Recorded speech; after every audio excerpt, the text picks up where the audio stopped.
I mean, I think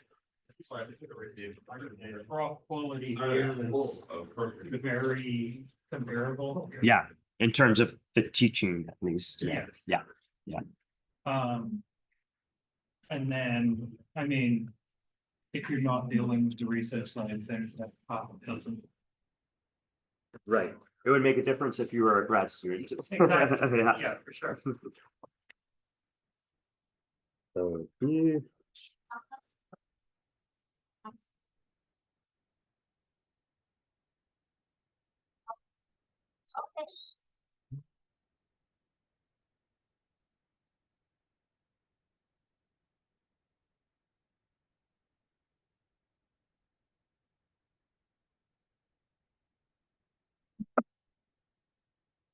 Bodo University? Uh, I mean, I was visiting at Kyoto University. So when I was a grad student, they had a exchange program where like you could go there. A Canadian, at least at that time, could go to Japan for 90 days without a visa. So they had a program where you do like a 90-day research study. Yeah. I did it. Yeah. And then when I saw it, like at that time, I pretty sure I was already married to Hiro. So like I had a Japanese wife. I'd met by chance like a Japanese researcher at a conference. So I knew instantly like who I would go with. And then it worked out. And so I've been back a couple times since then. Yeah. Is your wife from Japan? Yeah, she's the physics lab manager. Oh, okay. So you've probably seen her Yeah, walking yeah, around. Yeah. Yeah.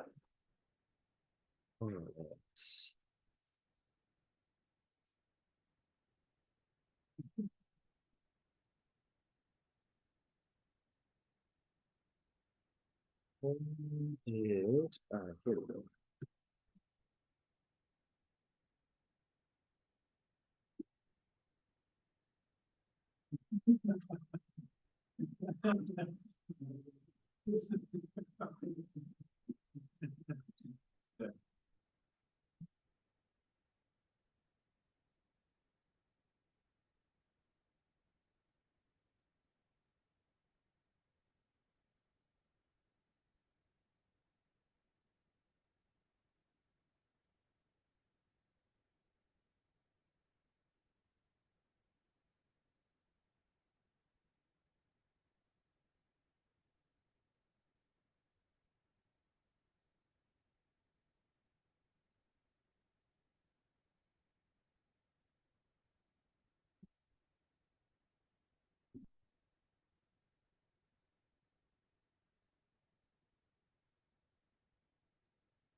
Okay. All right, so last class, let's try to wrap things up. So couple of just I don't know, little detail things. The final exam is December 18th, I believe, which is I guess 2 weeks from today. And it's sort of an afternoon, evening affair in the library. So formula sheet, you can I think like the midterm, you can have a letter size piece of paper. You can write whatever you want on both sides of that piece of paper. If you want to type something up in tiny font and print it, have at it, it's totally fine. So I will also provide you with the usual copies of the Griffiths inside covers, front and back inside covers. So you don't need to reproduce those things on your formula sheets. You can bring a calculator and probably, I doubt it'll be useful, but you could have it if you want to, as long as it can't go online or wirelessly communicate with anything. So like a cell phone won't work. But graphing calculator is fine if you want to have that. This is just a link to a video that I want to show a little bit later. So is there any questions about any of that? What I probably will do is, not probably, what I will do is at some point in the next week or so, I will post on the course website the list of topics that are possible on the final exam. But it's essentially going to be chapters 1 to 7 without, is it 4 and 6? Okay, so chapters 1 to 7 minus 4 and 6. There's 1 or 2 things that we didn't cover. So first, we didn't cover like the multipole expansion. So that won't be in the list, but most of the other stuff we did tackle. All right. And so for the plan for today is I want to finish off talking about magnetized objects, and we'll talk about these bound currents and linear materials that have a magnetic susceptibility that's proportional to the, it'll turn out to be not B, but we'll get there in a second. I'm going to avoid doing like a technical derivations. I'd rather just get through more of a feeling for the material. There's only really one technical derivation that we would do anyways. And what I'm going to do is I'm going to fill that in the written notes so that anyone who wants to see it, it'll be available if you want to look at it. Okay, but what we talked about was placing a material in a magnetic field, and there was 2 possibilities. One was if that material had unpaired electrons, then the magnetic field would exert a torque on those unpaired electrons, and their spins would tend to align with the applied field.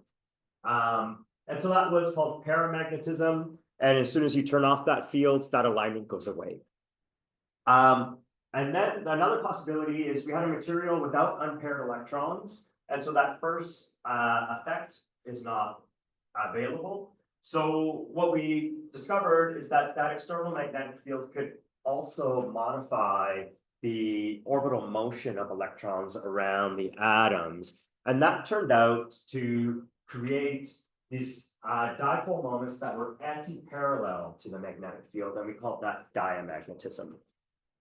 So this is a picture from the last class. We imagined some kind of object, so has some volume, and we divide that up into little elements, d tau, and each of those little elements has some magnetization. This could be a diamagnetic or paramagnetic response, it doesn't matter. And what we were going to try to do is to sum up the vector potentials from all of these little pieces at point P, and therefore write down an expression for the entire vector potential due to the magnetized object at point P, and that's what it looks like.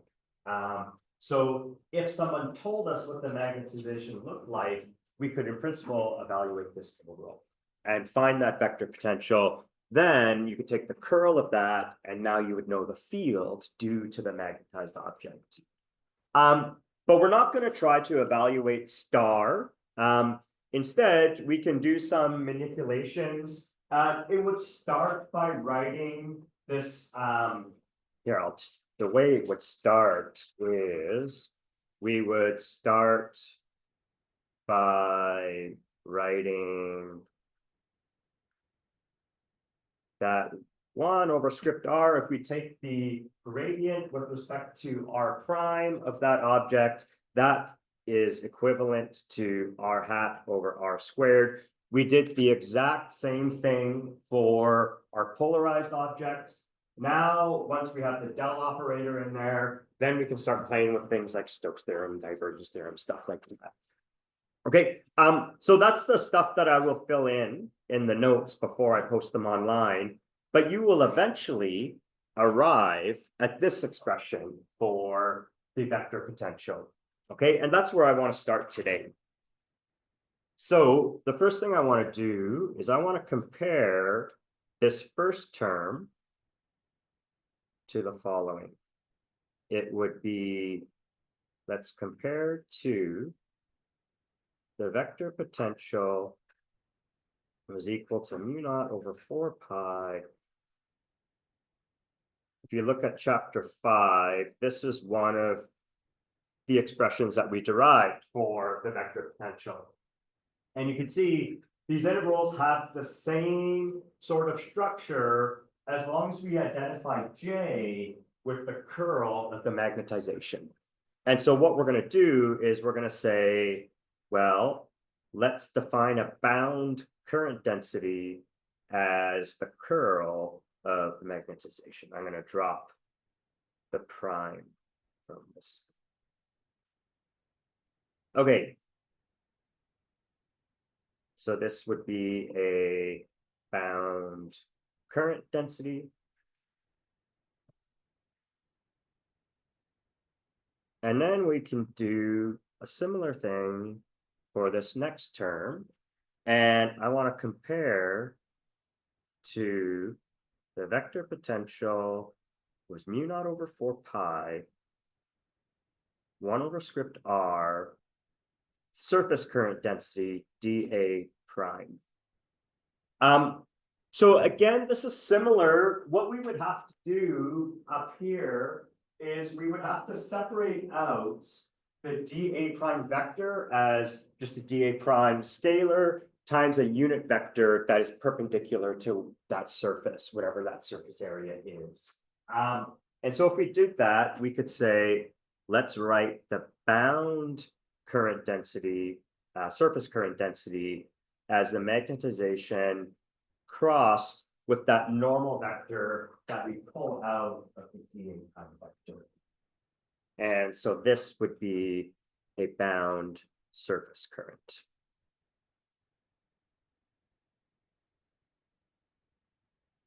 And it's kind of a beautiful thing that this is all quite similar to what we did for our polarized objects and electric fields, where we had bound charge densities and bound surface charges.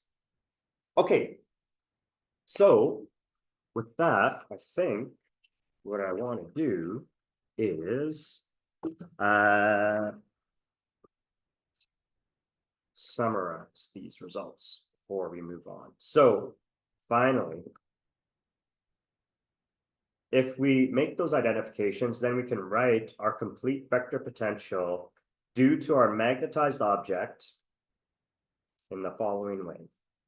So there's going to be a volume integral over the bound current density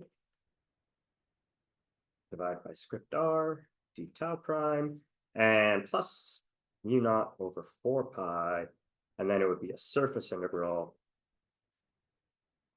over the surface current. Okay, good. And so instead of applying equation star, which was way up here,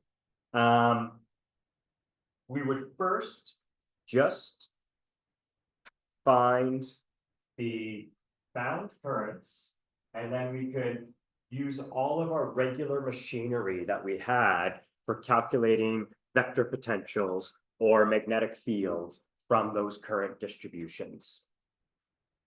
Okay, so instead of applying star, we first find JB and KB, and then deduce the vector potentials, the vector potentials due to these bound currents and then finally we evaluate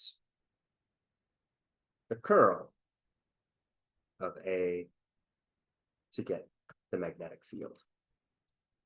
All right, so I think that's where I want to stop with this set. And then we will go to section 6.3.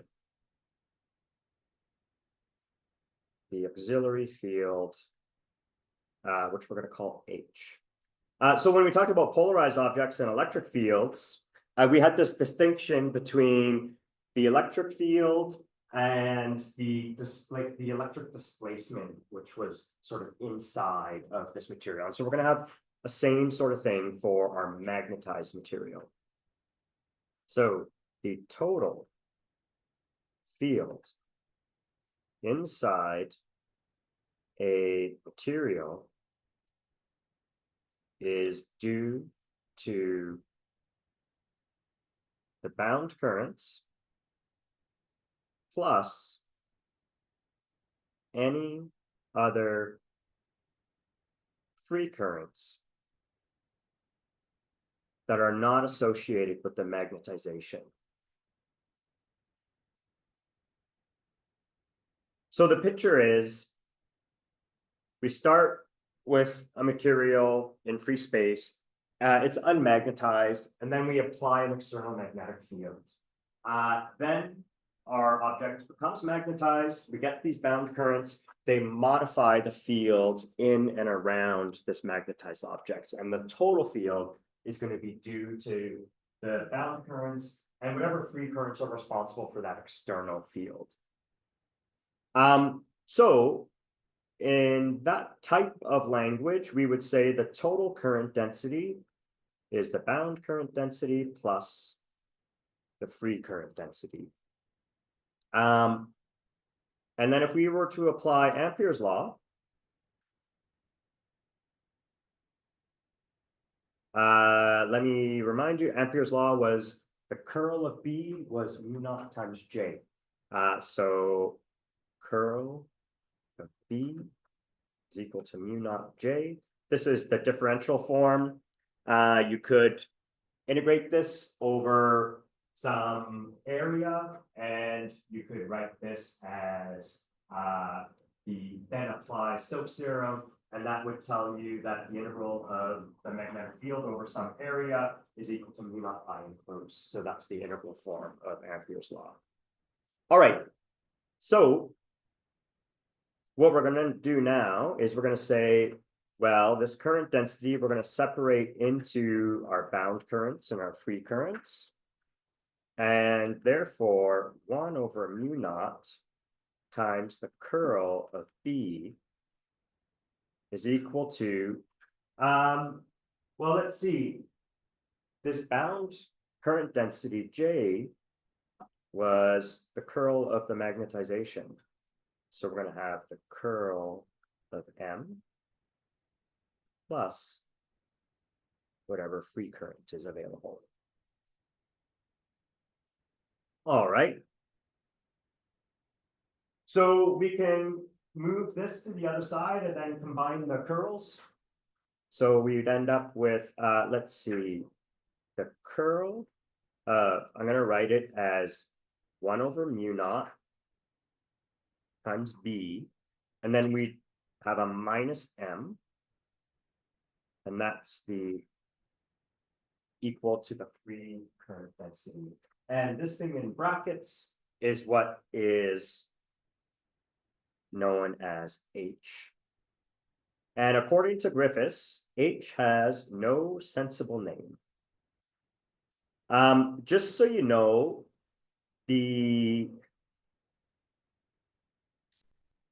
what H and B are called will depend on which author you happen to be reading or which website you're on.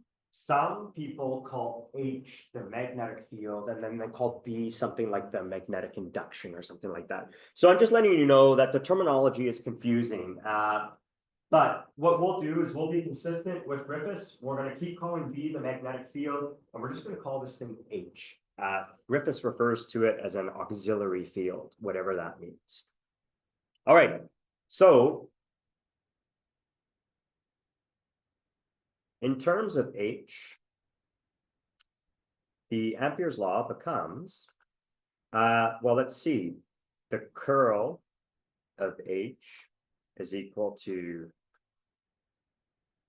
the free current density. We wrote down a set of Maxwell's equations for free space outside of materials. If we wanted to write down an equivalent set for fields inside of matter, this would replace our version of Ampere's law.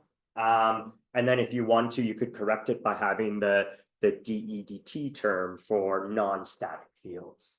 And if we went back to our polarized, we would have we'd have the electric displacement instead of E in one of those Maxwell's equations. Okay, and so this would be the differential form. And then if you integrate, apply Stokes' law, you could get the integral form. And this would be the free current that's enclosed by whatever integration path that you chose.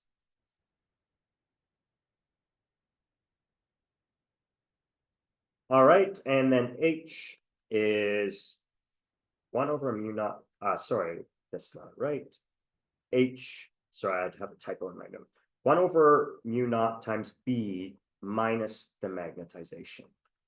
And so that's the summary for the situation inside a magnetized object. I have an example, but I'm going to save it for after we do this next topic. So the problem with this is hard to work with if you don't already know what the form of the magnetization is. Somebody has to tell us the mathematical form for this magnetization if we're actually to start working with some of these equations. In linear media, we have a simplification.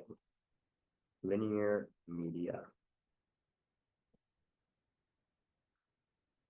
So, like we had for polarization,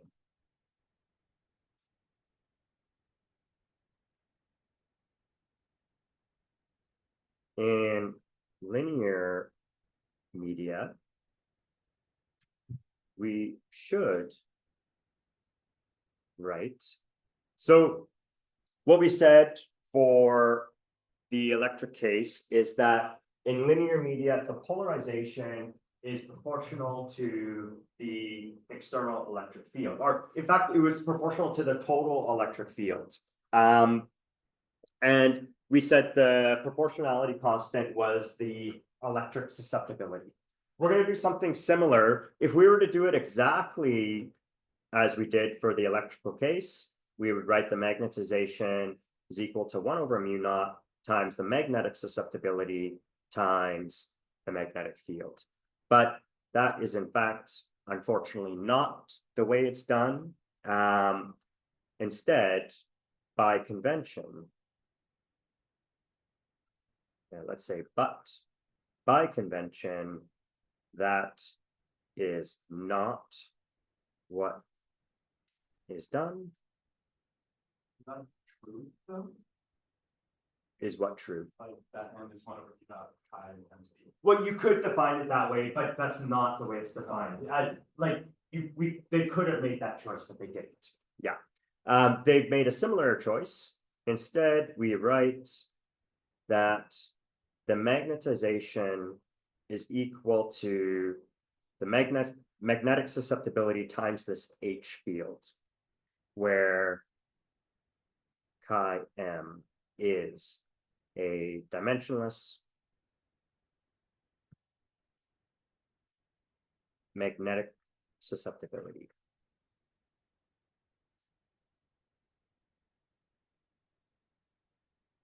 Okay, now, unlike the electric case, we've seen that a magnetized material could be have its magnetization aligned with the magnetic field or anti-aligned with the magnetic field. So in cases where the susceptibility is positive, this is the paramagnetic case.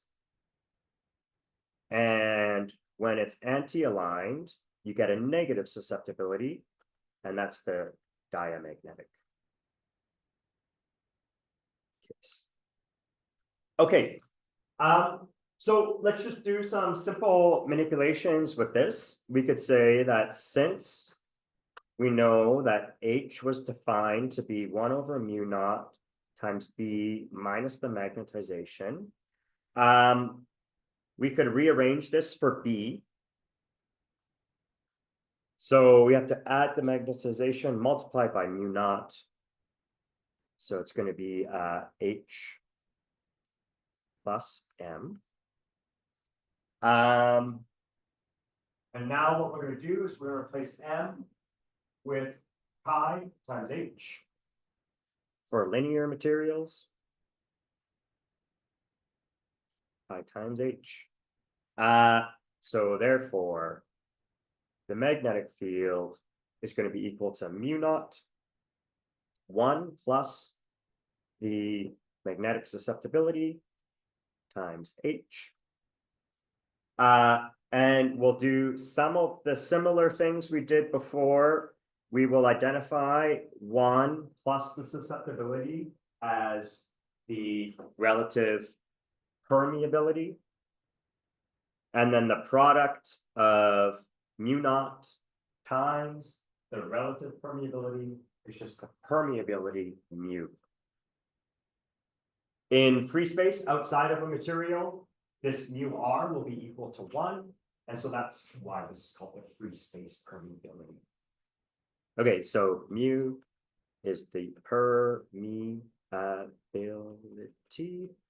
and mu r is the relative permeability. Okay, good.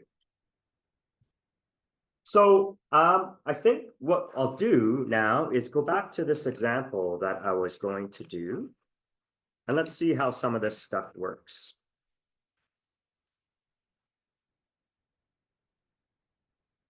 So, example. What we're going to do is we want to find the magnetic field inside a uniformly magnetized sphere.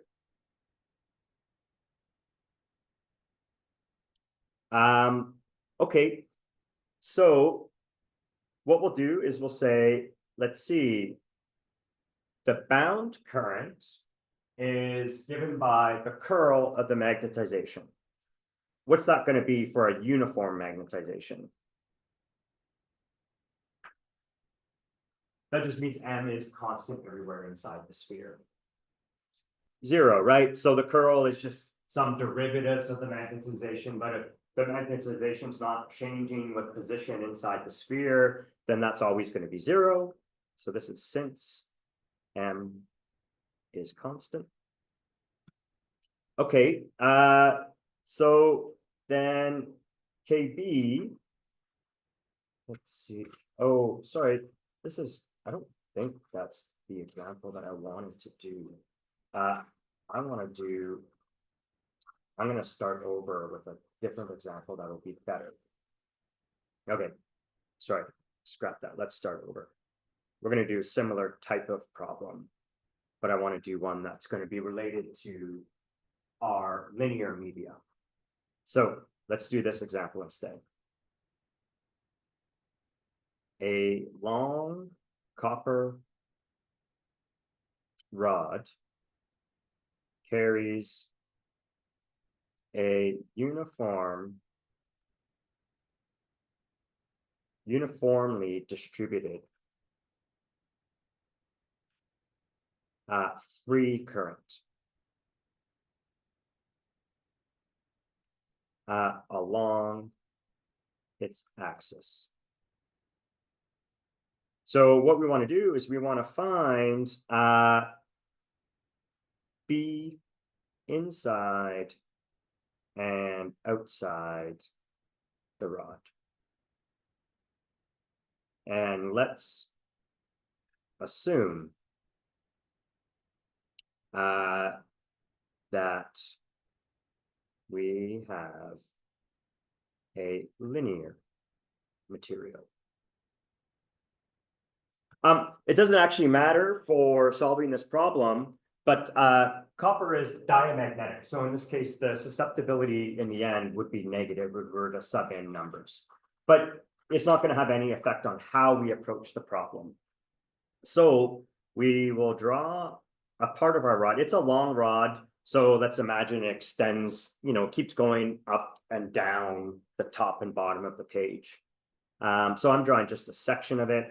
We'll say the rod has radius capital R, and we were told that there's some free current density uniformly distributed throughout this rod that goes along the axis. So I'll draw one arrow representing that current. And what we're going to have to do is we're going to use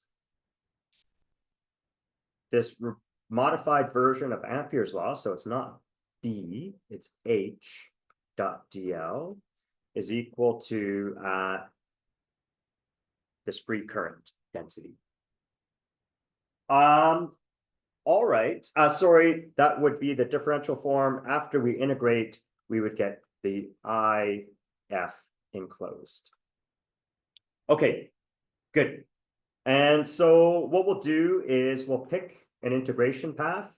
If we had a current going up along this axis, then by the right-hand rule, we're going to expect magnetic fields to be going in this kind of around the axis in these loops. Yeah. Would there be a way to predict the way that the magnetic, or we call it the magnetic field of the H. Yeah, or no, the other part. The magnetization. Yeah. Yeah. Would it move parallel or would it move anti-parallel? So let's think about that. If this is the magnetic field, let's say, or H inside the material, then we would expect, let's say this was H if we're inside the material, then we're going to expect that this thing would create bound currents, right? And if this is diamagnetic, then on the right side of this axis, we would expect that the magnetization would be anti-parallel to the field that's pointing into the screen. So then, I think I actually have a drawing of that. So we would expect then that we're going to have these little current loops and we're going to get some magnetization that would point in the opposite direction of the applied field. And so if it's coming out, then the current in this blue loop will be going counterclockwise. And so we would get these counterclockwise little currents here. And in fact, if I was to draw more of them, let's draw a couple more. Yeah, exactly. That's right. We're going to get surface currents for sure, but that's not all we're going to get. In fact, so, and let's draw it on the other side of this axis as well. Here, the magnetic field is coming out of the screen, so the magnetization is going to be into the screen. And so we would get a magnetization going into the screen. And so on this side of the axis, the loops are going. Like kind of a the exact analogy to like the magnetic field or a solenoid kind of deal, or like they're looping around it. Yeah, I wouldn't say the solenoid necessarily, but let's see what happens here. So this is going to be going clockwise, right? So now what we have is these interior ones will cancel. So what we're going to end up with is on this surface, we'll have a surface current, bound surface current. Over here, we have the same surface current also going up. We have one through the middle. We do have one through the middle. Yeah, we have one through the middle. That's not a surface current, because it's not at a surface. And so what we end up with is a current density. I keep doing capital B for some reason. Current density going down around the center. If you were to integrate and find the total bound current, you would get 0. Yeah, just like we had for our polarized objects in the electric case. Yeah, Could you like visualize this current density, like kind of going up along the outsides and then coming back in, kind of like this? sort of, but except that we're thinking of like a very long copper. Yeah, so yeah, that's what it looks like. And what you could imagine is if I was to do regular Ampere's law around the outside here, then what I care about is I enclose, the total enclosed current. I'm gonna have this free current contribution, but the bound currents are gonna cancel each other out. So the free current is what determines the magnetic field outside the magnetized rod in this case. You know, it modifies what happens on the inside. Would JB be twice the magnitude of the K? If you integrated JB over the entire volume and you integrated KB over the entire surface, they would have to cancel. Yeah. We can't, it's not easy to say that they're twice the magnitude because this is a current per unit area and this current, or this is a current per unit area and this one is a current per unit. Yeah. Okay. So, let's actually do these integrals then. So, I'm going to draw the picture again because we've covered it up in our bound currents, which is okay. So here's this interior axis. And what we're going to do is let's make an integration path here. So this is going to be our integration path. Because all of our currents are either parallel or anti-parallel to the axis, the fields, whether it's B or H, are always going to be kind of in these phi-hat directions. And so they're going to be parallel to this integration path. So integration path, we'll give this a radius r. And so that means the integral of h dot dl will just be equal to h times 2 pi r. And this is going to work. Sorry, I guess what we usually use in these cylindrical coordinates is s, isn't it? So I'll say this is radius s, and this will be 2 pi s. So this result is valid whether we're inside or outside the rod. So this is valid for all s. All right. What will be different in the two cases is the I enclosed.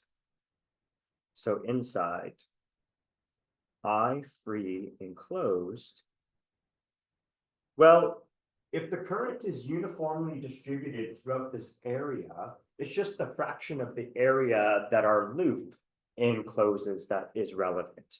So it would be whatever that total current is times pi s squared divided by pi r squared, right? Because I divided by pi r squared is the current density, and then we multiply by the area of the loop, and that tells us the enclosed current.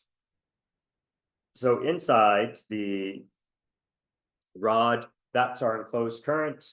Outside, we would say IF enclosed is just whatever that total current is. I. All right. So with that, we can say, let's go S bigger than R. So we'll do the outside case first. So all we have to do is we have to say that this integral h 2 pi s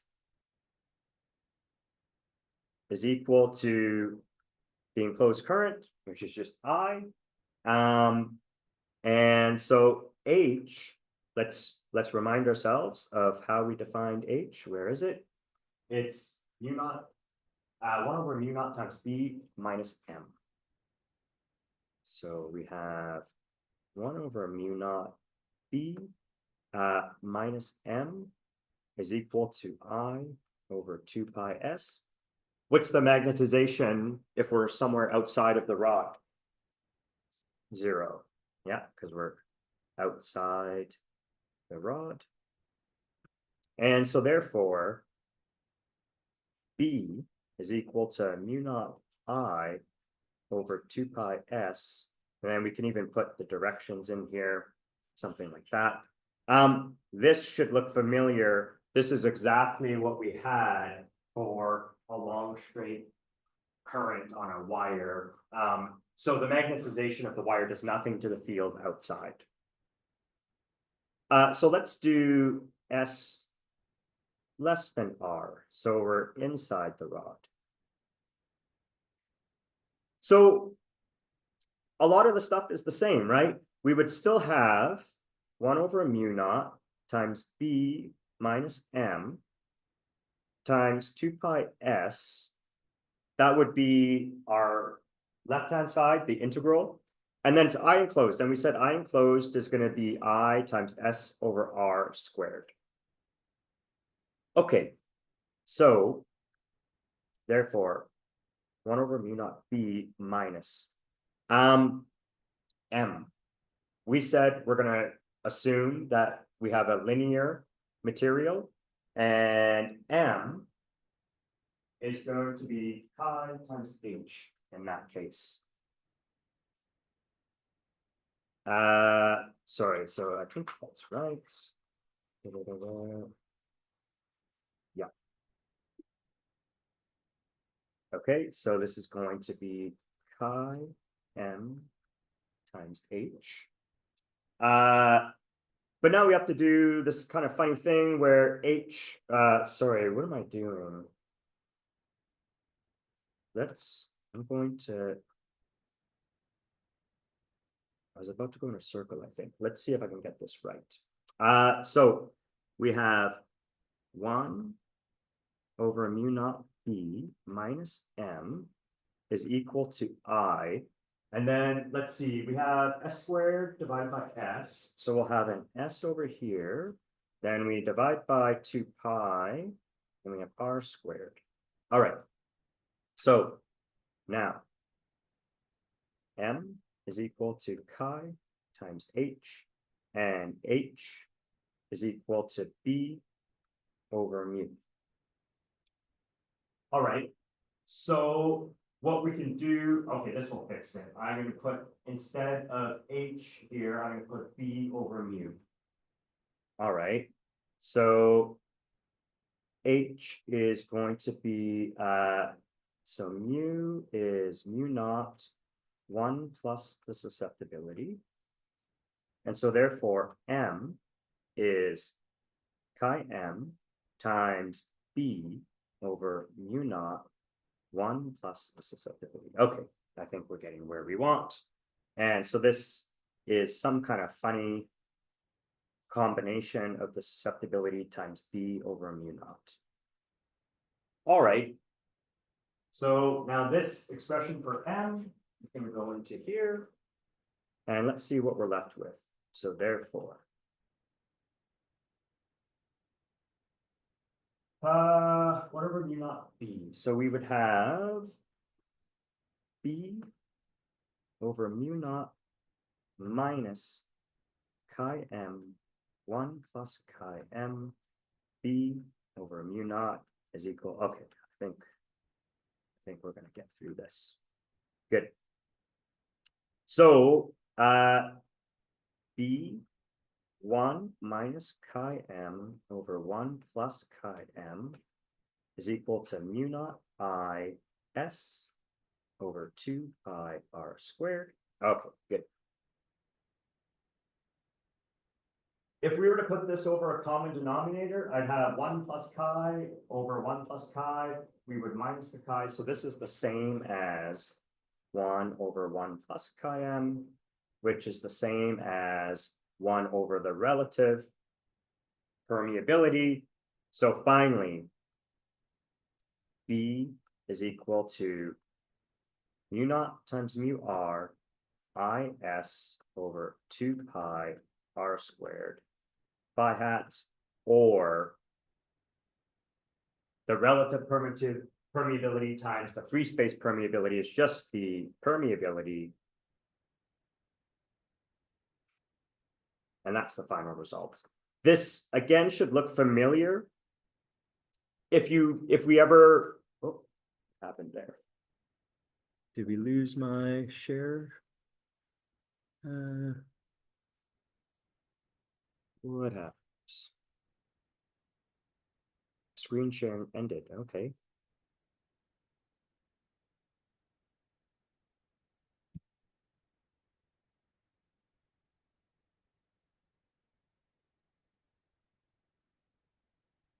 All right.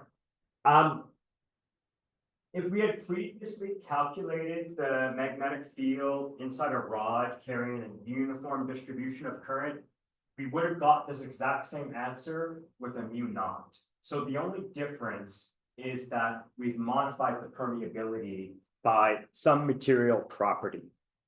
In this case, we would find that this mu would be less than the free space permeability, because if the copper was diamagnetic, for example.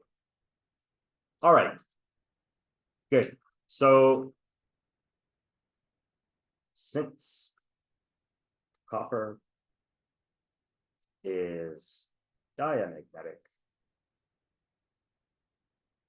chi m is less than 0, and mu, which is equal to mu naught 1 plus chi m, is less than mu naught. All right. So I only have one more topic that I want to cover, and it's more of a qualitative topic. And it's 6.42, and it's ferromagnetism. So this is an effect that's different than both paramagnetism and diamagnetism. And so this is a quantum phenomenon.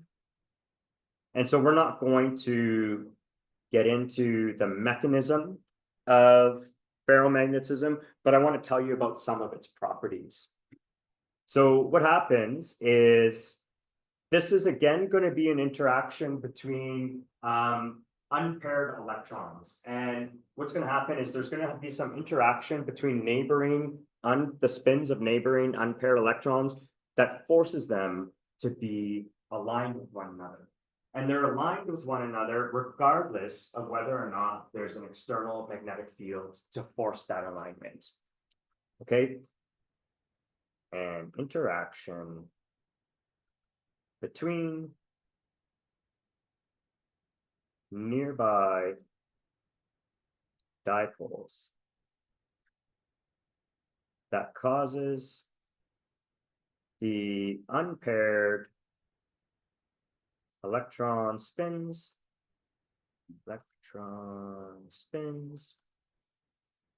to point in the same direction.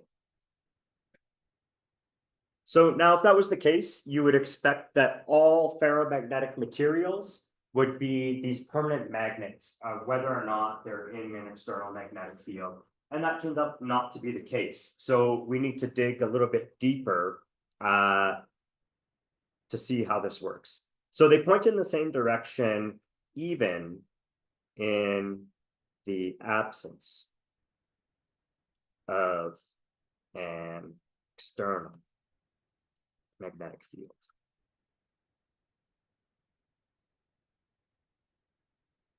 Okay, iron is the primary example of a ferromagnet.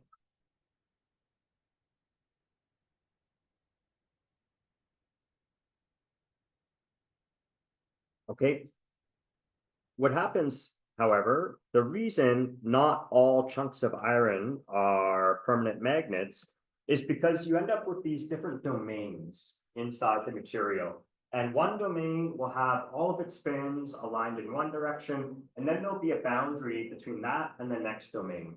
The next domain also has all of its spins lined up in a certain direction, but it's not the same direction as the neighboring domain.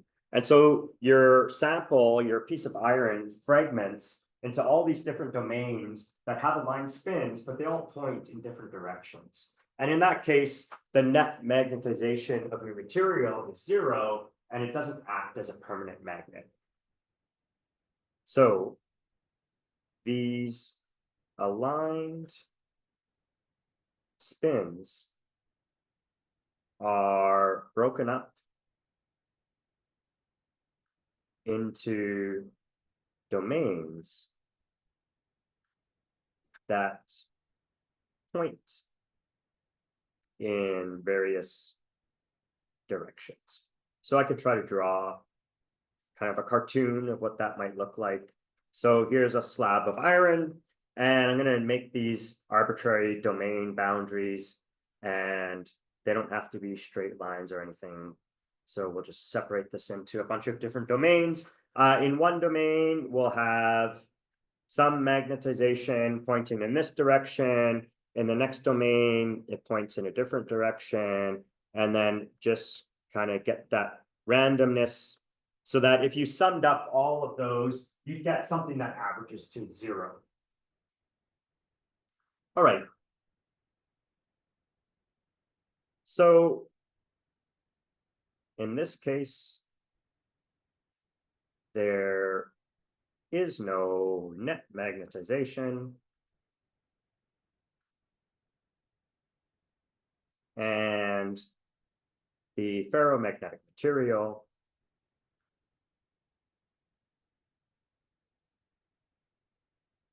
does not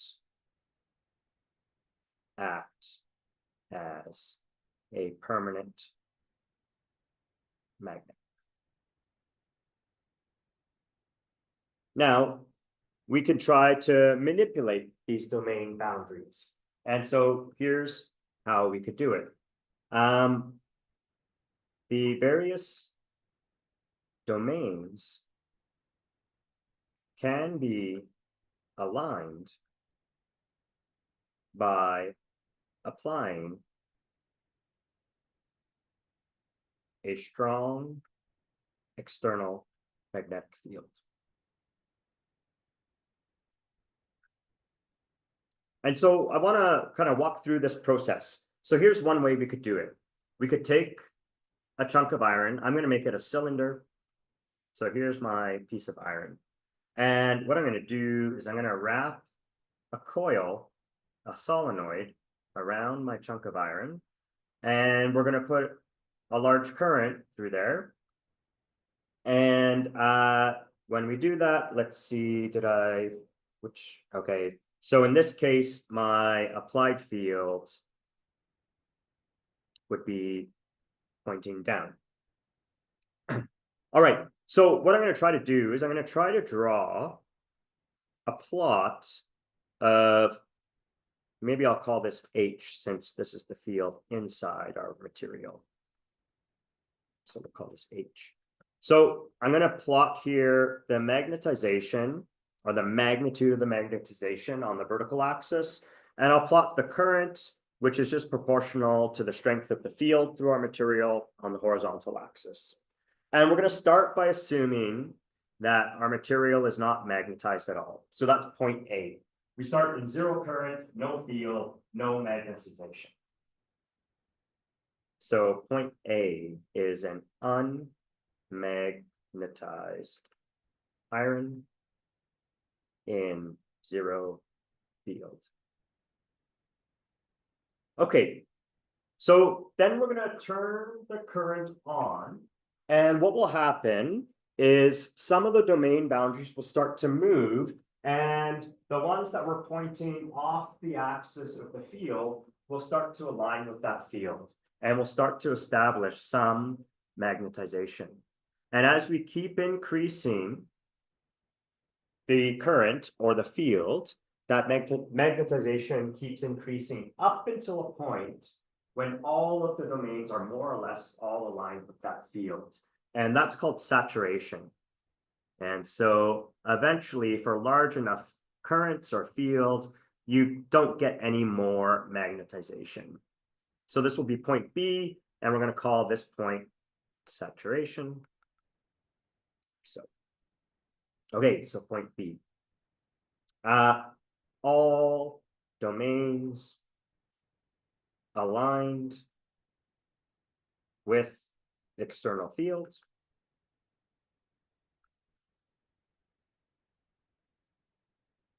Excellent. All right. So what's interesting about this is if we start turning the current down, we're not going to trace past, or we're not going to trace over this exact same curve. Some of the alignment of these domains in the ferromagnetic material will be maintained even as we turn the field down. Not 100%, but some of them. And so as I turn down the current, we'll initially start to see, if we're in saturation and we turn the current down a little bit, not much happens. But as we keep going down, we'll lose some of our magnetization. But even when we get to zero, we're not going to have zero magnetization. We'll have some residual magnetization left over. And at that point, we could take our piece of iron and now it's going to act as a permanent magnet. It'll have a north and a south pole. So zero field applied,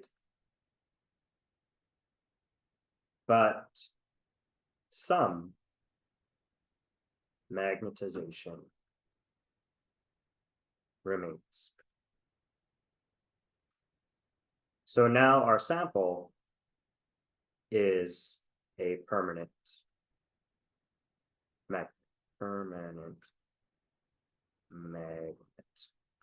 Okay, I'm going to keep going though, and what we're going to do is we're going to reverse the direction of the current. And in that case, the field is going to reverse direction, and we're going to have to slowly flip all of those magnetic domains to align with that field. And so eventually, for strong enough negative current, I'll get back to zero magnetization, but then we keep going and we'll reach eventually saturation on the other side. And so this would be D. So D is saturation in the other direction. Then I could start turning the current down. We'll lose some of the magnetization, but not all of it. And even in zero field, we would have some residual left over. Now I have a permanent magnet, but I flipped the poles. So this is a permanent magnet with the poles flipped. And if I wanted to, I could complete this loop by going back to strong current again and reapproaching this saturation on the positive side. So this kind of loop is called a hysteresis loop. And so if you ever hear about hysteresis loops, they're talking about the magnetization of a ferromagnet in an applied field and then turning that field off. So this is a hysteresis loop. And what it really means is that the magnetization M depends on two things. It depends on the applied field, but also on the history of what happened before that field was applied, right? I can have, if I started at A and turned on a little bit of field, that's different than if I start at E and turn on the same amount of field. And on the history of the sample. Okay, yeah, Turn off, or turn off the current before you saturated, if you still return to C, or would it be something lower? yeah, I think what you would do is you would probably return to some non-zero magnetization that's not C. Yeah. Yeah. Okay, the last comment that I'll make about ferromagnetism is the following. The permanent magnetization in zero field, this is points C and E, can be destroyed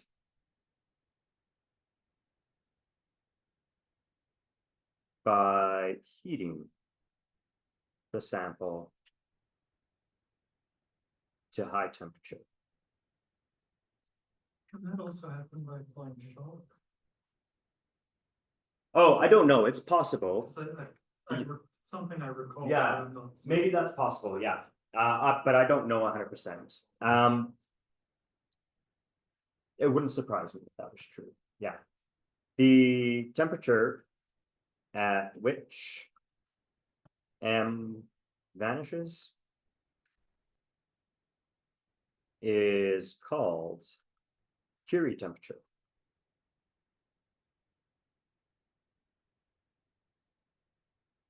And for iron,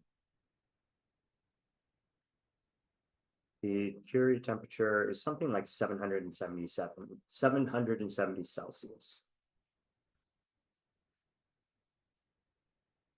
So it's quite hot. It's like 1,000 Kelvin, more than 1,000 Kelvin. And what's interesting about this, it's not that the magnetization slowly vanishes as it's heated. It will vanish suddenly at 770 degrees Celsius. And so this is a type of magnetic phase transition. So just like if I want to melt ice, turn it into water, I have to heat it to 100. So if I heat it slowly from -20 to -10 to -5, I still have a solid chunk of ice. Water develops only when I reach 0. And so this magnetization vanishes only when we reach that Curie temperature. And so this is an example of a magnetic transition, magnetic phase transition. I was going to make a couple of notes that aren't in Griffiths, and I just don't want to leave you with the impression that we've said everything there is to say about magnetic materials, because that's certainly not the case. So below certain temperatures,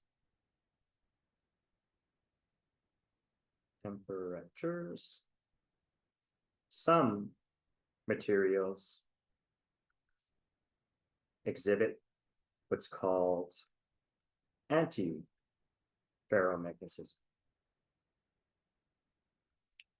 So this is another quantum effect, but it's an interaction between neighboring unpaired electrons. Their spins are not going to be locked parallel to one another. They'll be locked anti-parallel to one another. So this is in which neighboring spins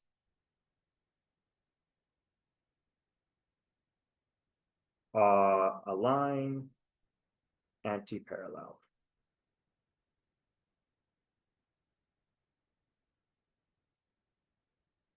So there's a material called hematite. It's a type of iron oxide. Fe2O3 is an example of an anti-ferromagnet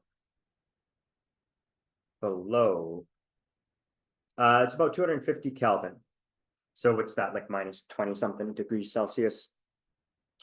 So in that case, if you were to look at the spins, they would do something like this. So every nearest neighbor would be anti-aligned with one another. This leads to some interesting problems, because what if you had an antiferromagnet, but not on a square lattice, not arranged in a square pattern? So this can lead to so-called frustrated magnets. Frustrated is, I hope we'll see, is kind of a good word. Those of you who who's taken 403, this is Hopkinson's favorite thing, right? This is what he likes to talk about. And so you've probably heard something about this. I'm not going to say much. I'm going to say the simplest possible thing you could say about frustrated magnets. For example, consider an antiferromagnet on a triangular lattice. Okay, so what we'll do is we'll make this lattice that is triangular. I don't know how many I want to draw. That's probably enough. So to see that this is a triangular lattice, let's connect some of these points together. So